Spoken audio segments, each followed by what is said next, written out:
오늘 설교의 제목은 바꾸시는 하나님인데요. 이 제목을 염두에 두고 설교를 들으시면 하나님께서 역사하실 때 어떤 일이 일어나는지, 그것에 대한 다윗의 고백이 왜 그랬는지 잘 이해할 수 있고, 오늘을 살아가는 우리도 그 신앙으로 살아갈 때 어떤 역사를 경험할 수 있을지를 깨닫는 귀한 시간이 될 겁니다. 그럼 다윗이 누구인지부터 나누면서 설교를 할까요? 다윗 그럼 우리는 다 아니까요. 특별히 설명할 것은 없지만 분명한 거 하나, 다윗은 옛날부터 지금까지 이스라엘 사람들이 가장 존경하고 닮고 싶고 하는 가장 위대한 인물일 정도로 실제 그는 위대한 인물이었습니다. 그것을 부정할 수는 없습니다. 이스라엘 사람들에게 딱 한 사람만 뽑으라? 그러면 무조건 다윗입니다. 그만큼 대단한 인물이죠. 그런데 왜 다윗은 그렇게 위대한 인물이 되었을까요? 가문이 훌륭해서 그런 것은 아닌 것 같습니다.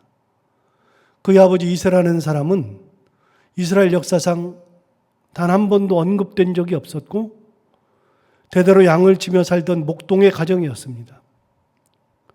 목동은 그리 대단한 지위가 아니죠. 그러니 그의 집안은 대단한 명문 가문도 아니었고 이새 아버지마저도 큰 일을 하던 사람도 아니었고 그야말로 그냥 시골에서 목동 그리고 양을 치고 살던 그런 가정이었습니다. 그런 가정에서 8번째로 태어난 다윗은 어린 나이에 양을 치면서 살았으니까 집안도 대단하지 않은 데다 다윗마저도 역시 별 볼 일 없는 그런 존재였죠. 다윗 가문의 경제력이나 사회적인 영향력 등을 따져볼 때 다윗이 위대한 인물이 된 것은 기본적으로 가진 것이 많아서 그랬던 것은 아닙니다. 오히려 이런 것들은, 다윗이 가졌던 것들은 출세에 방해가 되었으면 방해가 되었지 도움이 되지는 않았을 겁니다. 다윗의 가문이 그렇고요. 다윗도 말씀드린 것과 똑같습니다. 사무엘이 하나님의 명을 받아서 이새의 집에 가서 그 아들들 중에서 한 명에게 기름을 붓게 되었을 때 하나님의 명령을 받아서 사무엘이 이새의 집을 가서 하나님의 뜻을 전달하고 모든 자식들을 다 모으라고 했고 그 중에서 한 명을 기름을 부어야만 했었습니다. 그렇게 모인 아들들이 사무엘 앞을 한 명씩 차례대로 지나가죠. 우리가 잘 아는 것처럼 첫째 아들인 엘리압이 지나갈 때 사무엘의 마음에 이런 생각이 들었습니다. 하나님께서 기름 부어서 세우실 자가 바로 여기 있구나 라는 생각을 할 정도로 엘리압은 탁월했고 왕의 제목감이었습니다. 그런데 하나님은 그를 택하지 않으셨습니다. 분명히 사무엘의 눈에는 그가 왕의 제목인데 하나님은 사무엘의 생각과 달랐고 하나님은 사무엘이 보는 눈과도 완전히 달랐습니다. 그렇게 첫째를 보내고 둘째 지나갈 때 사무엘은 첫째와 똑같은 생각을 했습니다. 둘째도 괜찮아 보였습니다. 그런데 하나님은 그것도 아니라고 하셨고 아무 말씀이 없으셨고 그렇게 7명이 다 지나갈 때까지도 하나님은 아무런 응답을 하지 않으셨습니다. 모여있던 아들들이 다 지나갔는데도 하나님께서는 아무런 말씀을 하지 않으셨으니까요. 놀랍지 않습니까? 그런데 잠깐, 아까 첫째 엘리압이 사무엘 앞을 지나갈 때 사무엘이 그런 생각을 했다 그랬죠. 하나님께서 기름 부어서 세우실 자가 여기 있도다 라고 생각을 했는데 그 생각을 했을 때 하나님께서 뭐라고 응답하셨냐면 사무엘의 마음에 이런 이야기를 하셨습니다. 그의 용모와 키를 보지 말라. 내가 이미 그를 버렸노라. 하나님이 그렇게 말씀하신 다음에 계속해서 이렇게 말씀하셨습니다. 사람은 외모를 보거니와 나 여호와는 중심을 보느니라. 그것이 하나님의 기준이었습니다. 사무엘은 처음 만난 이새의 7 아들을 보았을 때 품성을 볼 수 없었습니다. 처음 만났으니까요. 이야기를 나눈 적도 없습니다. 다만 용모를 본 거죠. 키도 보고 그리고서 얼마나 왕의 제목감인가를 본 겁니다. 그러나 하나님의 눈은 그렇게 외적인 거에 있지 않았습니다. 그의 용모와 키를 보지 말라 말씀하신 하나님, 사람은 외모를 보거니와 나 여호와는 중심을 보느니라. 그렇게 하나님의 기준은 사무엘과 달랐습니다. 그렇기에 거기에 있지도 않았던 다윗을 불러 그에게 기름을 부어주셨고 광야로 내몰아서 약 15년 동안을 정말 혹독하고도 철저한 훈련을 시키신 후에 왕으로 만들어 주셨습니다. 제목감이었기 때문에 왕을 만든 게 아니라 사람이 볼 때는 제목감이 아니었습니다. 그런데 제목감도 아닌 그 아이를 데려다가 하나님께서 광야로 내몰아서 혹독하게 철저하게 훈련시키시고 왕으로 만들어 세우신 것이죠. 가문도 별로, 가진 것도 별로, 신분도 하층민이었던 다윗.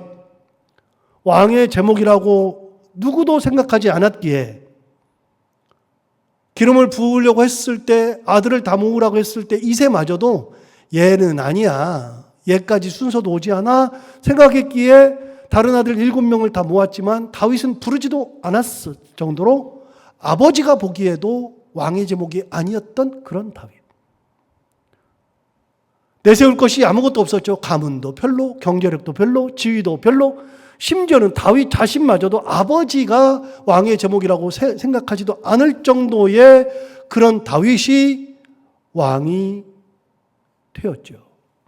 하나님의 은혜를 입었죠. 생각하던 모든 것이 다 뒤집어져 버렸습니다. 다 바뀌었습니다. 설교 초반으로 다시 돌아가 볼까요? 이스라엘 역사상 가장 위대한 인물이 누구라 그랬죠? 두말할 것이 없이 다윗입니다. 이스라엘 사람들은 지금도 다윗 하고 있고요. 그 나라를 만드는 것도 다윗의 나라를 만드는 거라고 생각할 정도로 다윗이 위대한 인물입니다. 그런데 그가 그렇게 위대한 인물이 된 것은 무엇 때문인가? 하나님의 은혜 때문이었습니다. 하나님의 은혜로 모든 것이 바뀌었습니다. 사람은 거들떠도 보지 않던 존재였고 단 한 번도 그 가문을 찾아가 본 적도 없었는데 하나님이 그 가문으로 보내시고 하나님께서 그 자리에 있지도 않았던 다윗을 부르셔서 기름을 부으셨고 그 다윗을 훈련시키기 위해서 광야로 내모셨고 정말로 혹독하게 미친 짓까지 하면서 15년 동안을 도망다니게 한 후에 그를 왕으로 만들어 주셨으니 처음부터 끝까지 다윗이 왕이 된 건 하나님의 은혜, 다윗이 위대한 인물이 된 것도 하나님의 은혜인 겁니다. 하나님은 어떤 상황에서건 어느 때건 어느 곳에서건 하나님을 의지하는 일을 붙들어 주시고 그 상황을 역전시키는 분이 하나님이십니다. 가장 좋은 길로 인도하시는 놀라운 섭리 하나님이시죠. 그래서 다윗은 평생 그 하나님을 의지하였고 교만하지 않았고 감사하는 삶을 살았습니다. 성경을 볼 때 가장 교만하지 않은 사람 꼽으라 그러면 다윗을 꼽을 수 있습니다. 진짜 위대한 왕이었는데 교만한 적이 없습니다. 그렇다면 여기서 한 가지 의문이 생기는데요. 다윗의 인생이 정말 항상 은혜로웠을까요? 아니거든요. 감정의 변화가 없었을까요? 다윗은 그런 하나님, 나를 목동이었는데 불러서 기름을 부으시고 훈련을 시키시고 왕으로 만드시고 그랬으니까 하나님만 바라보고 감사하고 평안하고 마음의 요동이 없이 그렇게 감정이 기복이 없이 처음부터 끝까지 어떤 일이 있어도 흔들리지 않고 그렇게 다윗이 살았을까요? 그런 의문이 생깁니다. 여러분, 우리를 예로 들어볼까요? 우리는 다 예수를 믿고 하나님을 의지하면서 살아가죠. 우리가 예수를 믿고 하나님을 의지하며 살아가면 항상 좋은 일만 생깁니까? 여러분 인생은 그렇습니까? 저는 안 그런 것 같은데요. 여러분 우리 성도들도 보면 신앙생활 진짜 열심히 하고 하나님을 의지하는데 하는 사업이 잘 안 돼가지고 괴로워하시거든요. 몸이 아파가지고 힘들어하시거든요. 자녀들 때문에 눈물 흘리면서 기도하고 계시거든요. 그럼 여러분, 우리는 예수 믿으면 좋은 일만 생기는 거 아니라는 거 이제는 다 알잖아요. 예수 믿으면서 어려운 일도 많이 생기잖아요. 그럼 여러분, 그렇게 어려움이 찾아오고 괴로움이 있고 고난과 역경이 따라오는데, 슬픔도 찾아오는데, 그럼 여러분 감정의 기복이 없습니까? 여러분은 그럼에도 불구하고 항상 감사하고 항상 평안합니까? 저는 안 그러던데요. 저는 순간순간 마음이 변할 때가 너무나도 많습니다. 짜증날 때도 많고, 힘들 때도 많고, 고난 때문에 힘들 때도 많고, 역경이 있을 때 괴로워하면서 지낼 때도 많고, 슬플 때가 많고, 그래서 그럴 때마다 마음이 오락가락 하던데요. 여러분은 어떻습니까? 요동치지 않으면 좋겠는데, 마음이 요동치지 않으면 좋겠는데, 그러기가 쉽지가 않습니다. 그래도 여러분, 제가 목사 아닙니까? 목사라고 하면 좀 달라져야 될 것 같고 다른 것 같은데 놀랍게도 다르지가 않습니다. 제가 이렇게 요동치고 있습니다. 여러분도 저랑 똑같다고 생각합니다. 자, 그럼 다윗은 어땠을까요? 다윗도 슬픈 일이 찾아오고 괴로움이 있고 어려움이 있을 텐데 그때 하나님께서 나를 세워주셨으니, 나 같은 사람을 왕으로 만들었으니, 이렇게까지 하셨으니 항상 감사하고 항상 평안하고 요동치 않고 그렇게 살았을까요? 그는 감정의 변화가 전혀 없이 그렇게 살았을까요?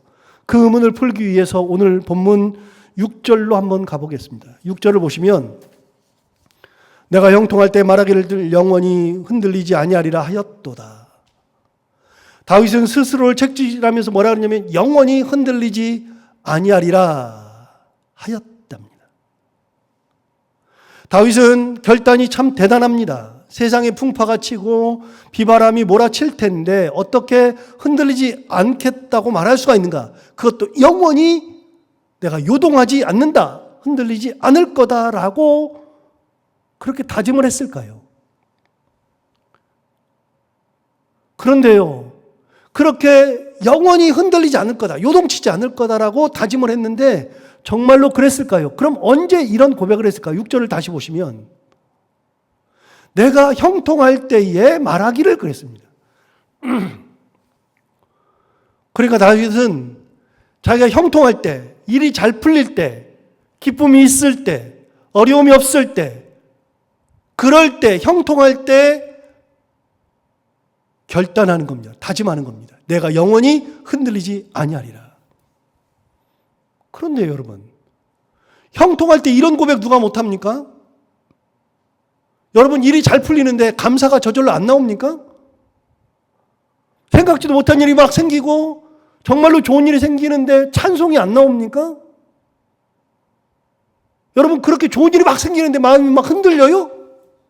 그런 일 없어요. 당연하죠. 다윗이 말하는 것이 맞습니다. 내가 형통할 때에 말하기를 영원히 흔들리지 아니하리라 하였도다. 맞습니다. 형통할 때는 누구나 다 그 얘기합니다.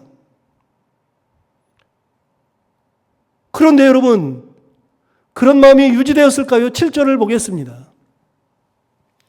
여호와여, 주의 은혜로 나를 산같이 굳게 세우셨더니 주의 얼굴을 가리심에 내가 근심하였나이다. 하나님이 나를 산같이 굳게 세우셨답니다. 산처럼 딱 굳건하게. 요동하지 않도록 기쁨도 주시고 은혜도 주셨고, 그래서 산같이 굳게 딱 서서 어려움이 없이 그렇게 살게 해주셨답니다. 보세요. 주의 은혜로 나를 산같이 세우신 겁니다.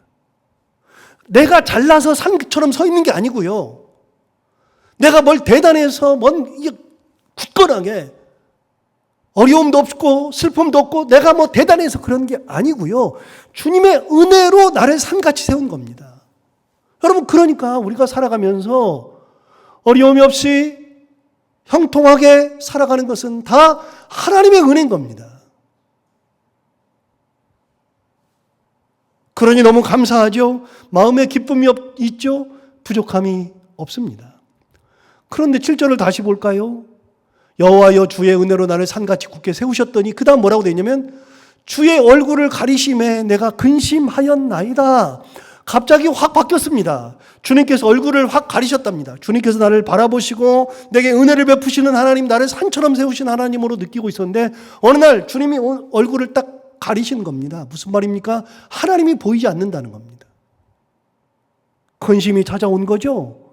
어려움이 찾아온 거죠.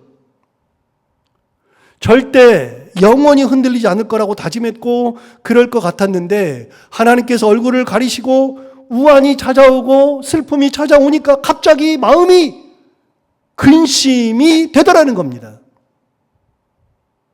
저는 다윗이 진짜 좋은 게요. 다윗이 진짜 좋은 게 다윗이 사람이어서 좋습니다. 무슨 말이냐면 다윗이 밧세바를 범하고 하나님 앞에 통해 자복하던 영혼이어서 너무나도 좋습니다.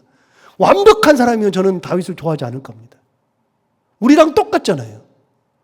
다윗이 가정교육이 잘못돼가지고 자식들이 막 서로 죽이고 죽고 뭐 강간하고 그런 일들이 엄청 일어났어요. 다윗의 인생을 보세요.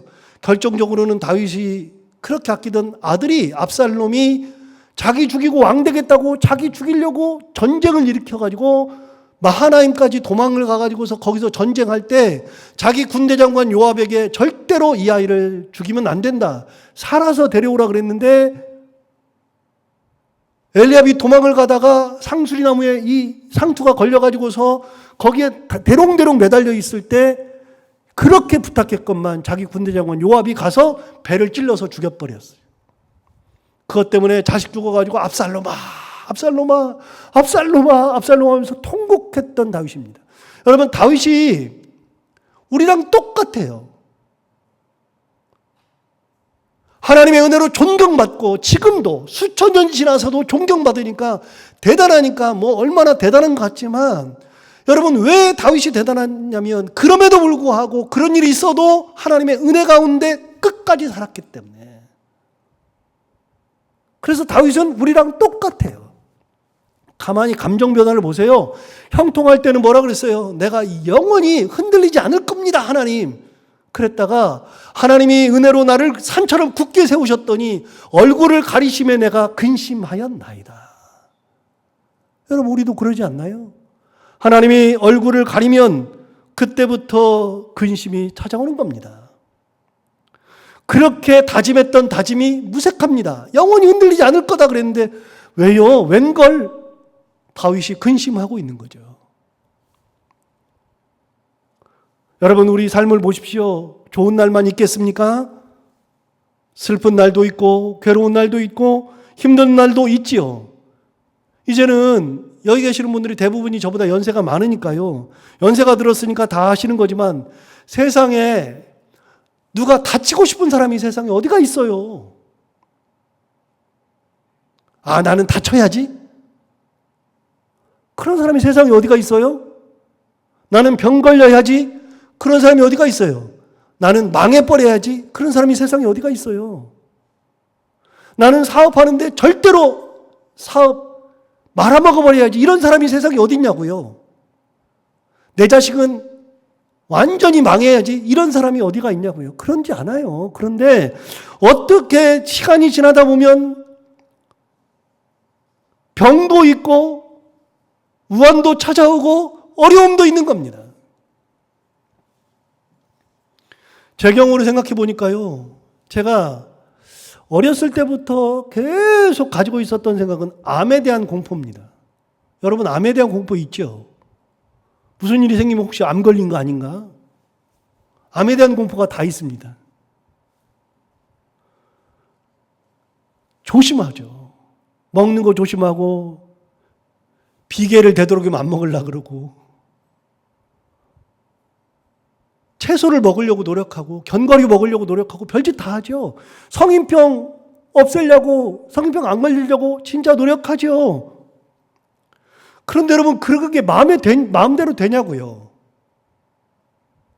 나도 모르는 사이에 다치는데, 어려움이 찾아오는데, 병이 드는데 그걸 어떡하냐고요. 세상에 우환을 막고 싶은 사람이 어디 있습니까? 갑자기 일이 잘못되는 것을 좋아할 사람이 어디 있습니까? 자녀들이 잘 되는 것만 바라지 자녀가 어려움에 처하는 것을 기대할 사람이 누가 있습니까? 그런데 그게 우리 마음대로 되지 않습니다. 그게 바로 뭐냐면 하나님이 우리에게 얼굴을 가리셨다고 느끼는 겁니다. 다윗을 보세요. 여러 어려움이 있잖아요. 자식들이 강간하고 자기들끼리 죽이고 죽고, 그걸 볼 때 다윗이 내 인생이 뭔가 하나님께서 얼굴을 가리신 것으로 딱 느끼는 겁니다. 압살롬이 자기 죽이려고 쫓아올 때, 이 아이들 키워가지고 내가 지금 뭐 하는 것인가. 사실은요, 다윗은 우리보다 훨씬 더 심합니다. 그때 느끼는 게 뭐냐? 하나님이 얼굴을 가리셨구나. 하나님의 은혜를 내게 주시지 않는구나. 우환이 찾아올 때, 어려움이 있을 때 하나님이 우리에게 얼굴을 가리셨다고 느끼는 겁니다. 그때 다윗이 뭐라고 이야기합니까? 내가 근심하였나이다. 근심하죠. 그래서 여러분, 근심을 안 하는 게 믿음이 아니라요, 믿음 생활 하면서도 근심은 하는 거예요. 우리가 뭐 하나님입니까? 근심을 안 하게. 근심을 안 해야 된다. 신앙생활은 근심 안 해야 된다.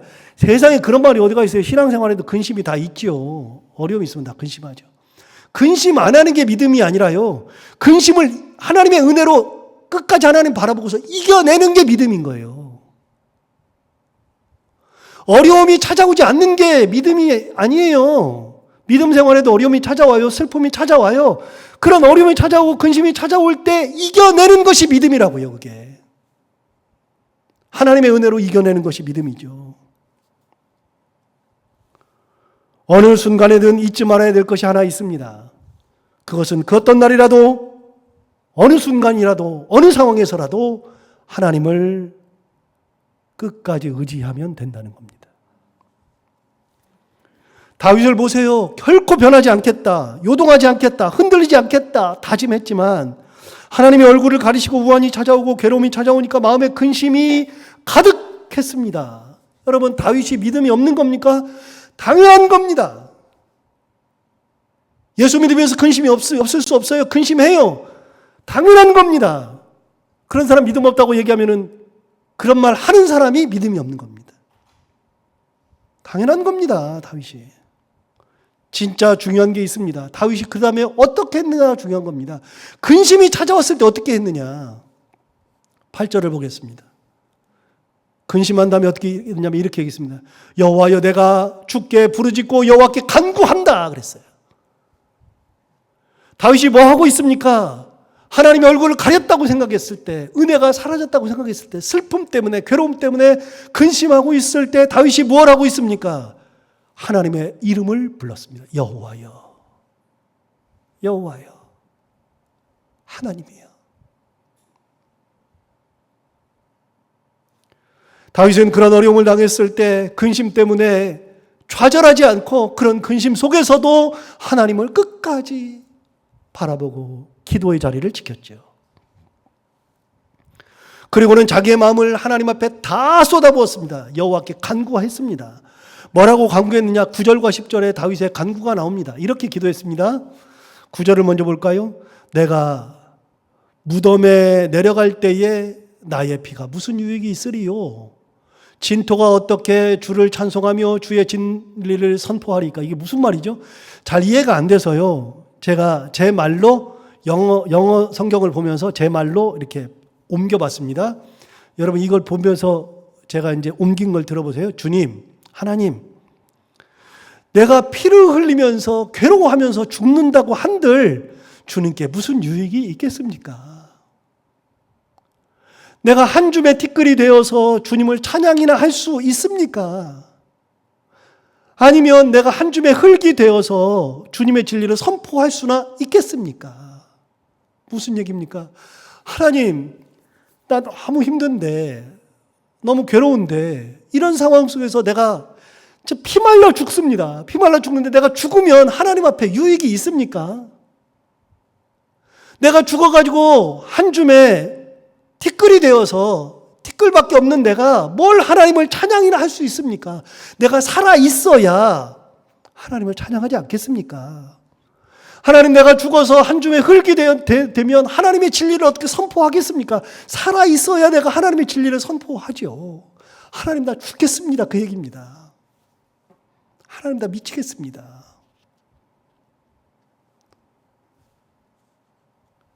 협박 같은 기도죠.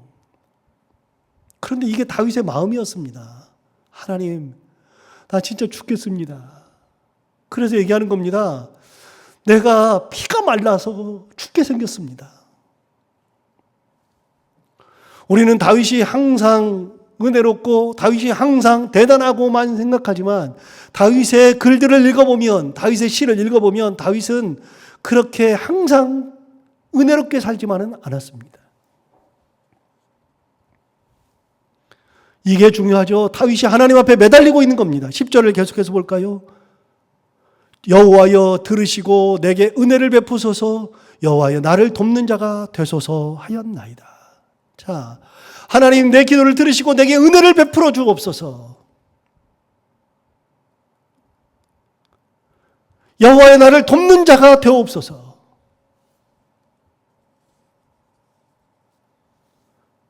7절로 다시 가볼까요? 7절에 이렇게 말했습니다.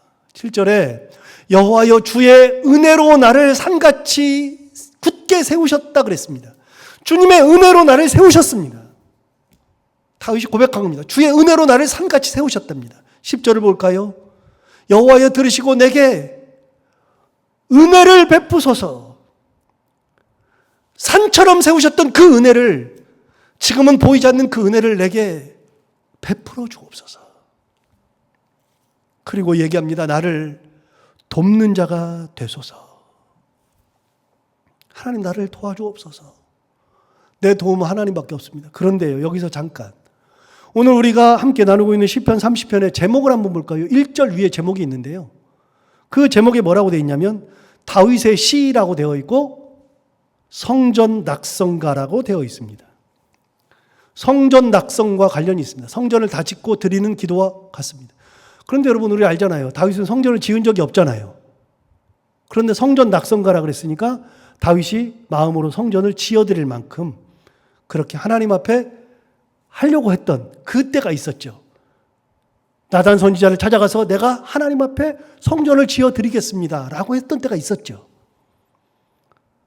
여러분, 그때가 언제입니까? 왕입니다. 도망 다닐 때가 아닙니다. 광야 생활할 때가 결코 아닙니다. 다윗이 지금 이 시를 지을 때는 왕입니다. 그런데 그런 왕이 어려움을 당했습니다. 하나님께서 얼굴을 가리셨습니다. 우환이 찾아왔습니다. 너무 큰 괴로움 속에 있어서 얘기하는 겁니다. 하나님, 나 피말려 죽겠습니다 라고 이야기할 정도입니다. 왕입니다. 그런 왕이었던 그에게 어려움이 닥쳤습니다.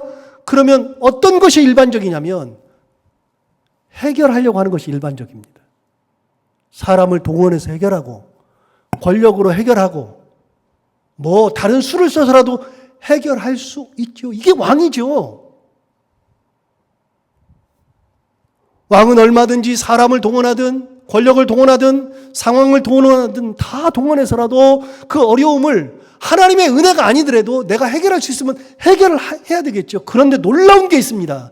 이 시기에 하나님이 어디 계신지도 모르는 그때에 일이 해결되지 않았을 때 다윗은 뭐 했느냐?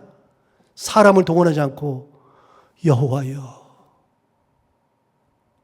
내게 은혜를 베푸시고 나를 돕는 자가 되옵소서. 다윗은 사람을 동원하지 않았습니다. 다윗은 자기 권력을 동원하지도 않았습니다.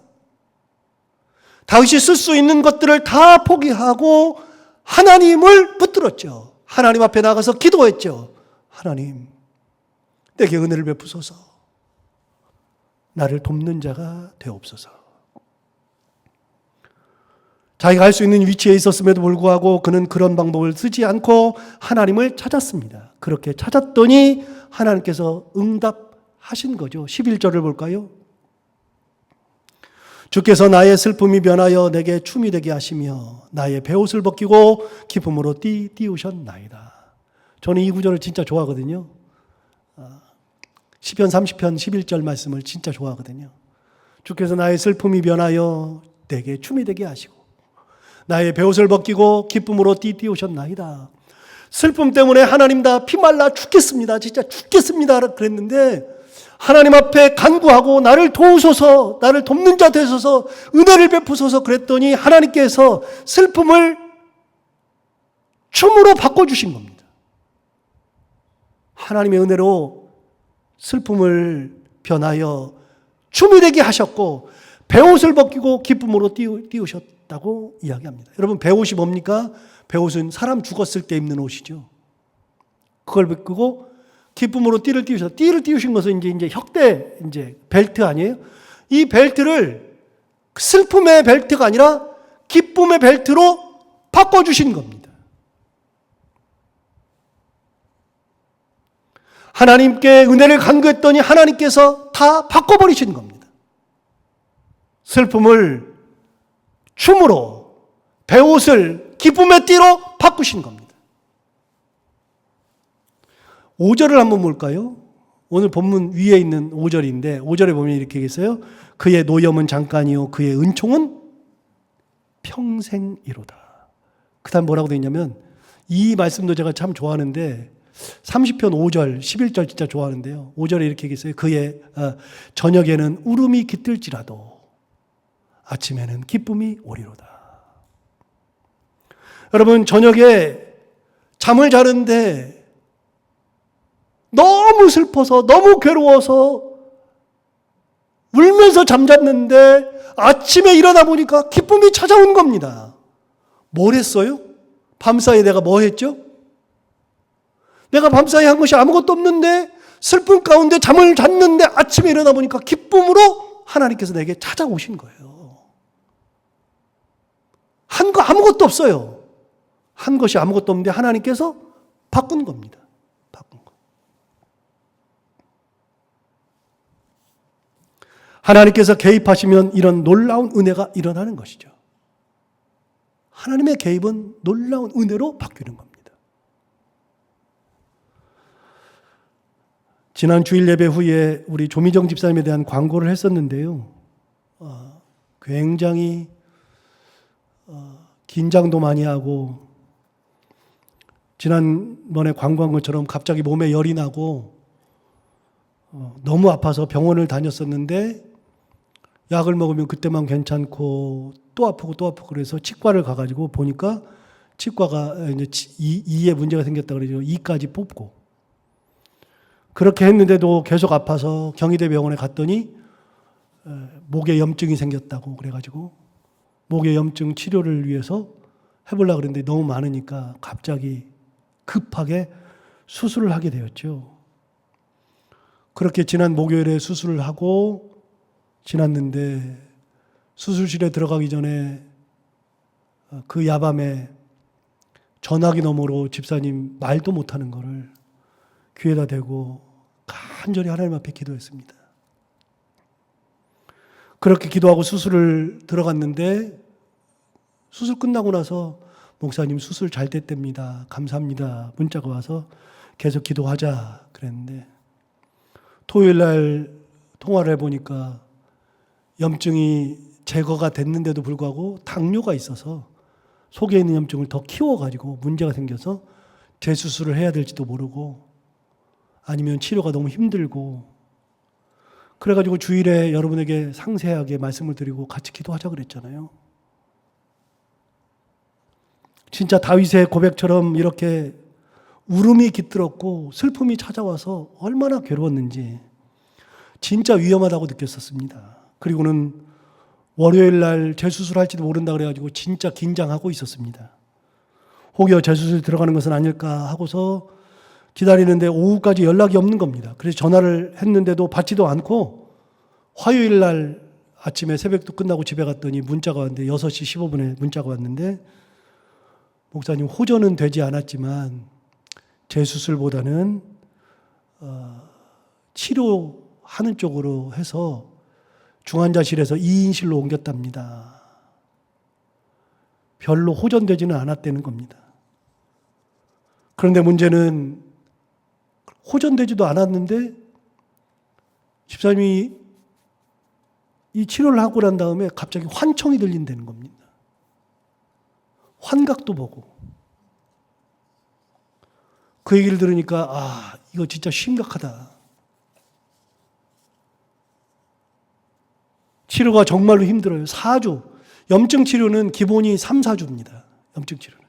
다른 거는 수술하고 퇴원도 하지만 염증 치료는 3, 4주입니다.